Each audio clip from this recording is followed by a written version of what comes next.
Prince Theo sat perched upon his velvet bed, his gaze fixed upward, tracing the cracks in the ceiling. The moon climbed higher into the velvet sky, casting long, sharp shadows that stretched like dark fingers across his chamber.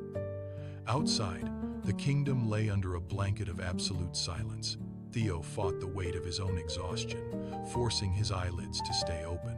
He gripped the edge of his quilt so tightly that his knuckles turned a ghostly white.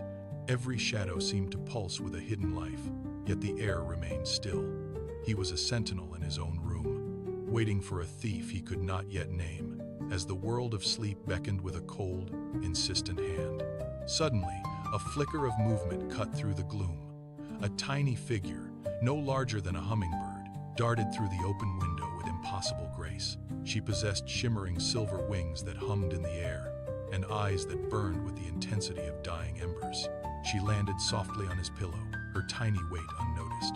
With a delicate touch, she pulled a glowing, golden orb directly from Theo's head, tucking the shimmering prize into her silken bag. Theo lunged forward, his hands swiping at the empty air. "Stop!" he yelled, his voice cracking and echoing in the hollow quiet of the room. The sprite spun around, flashed a mischievous, sharp grin, and dove back out the window toward the beckoning moon. Theo did not hesitate for a single second. He reached out and grabbed a trailing thread of moonlight that hung suspended from the window frame. It felt cold and strangely solid, like a rope fashioned from pure ice. He pulled himself upward, his boots scraping sharply against the shingles of the palace roof as he ascended. Higher and higher he climbed, leaving the sleeping kingdom far below, until the air grew thin and the stars felt close enough to touch. Finally, he breached the celestial veil and landed on the lunar surface. It felt like soft, warm sand beneath his feet. Hundreds of glowing bags lay scattered across the craters like fallen stars, and there she sat, clutching his golden orb. Theo stood over her, his breath coming in ragged gasps. "Give them back," he commanded, pointing his finger at the mountain of stolen bags. The sprite hugged her bag tightly to her chest, her wings trembling.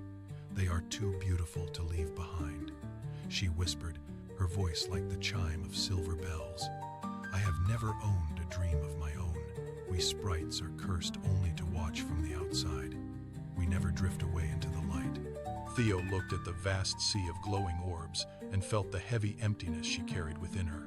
He sat down in the warm moon dust, the reflection of 1,000 stolen lives shimmering in his eyes. "My name is Theo," he said softly, his anger dissolving into a newfound understanding. The sprite tipped her bag, and a river of golden light poured out, cascading down toward the world below. She handed Theo his own orb, the brightest of them all. "This was yours," she said.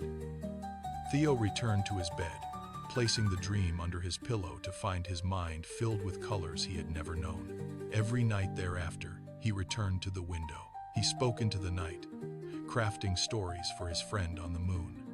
She never reached for another dream again. She had his words, and in the quiet of the night, she finally had a friend.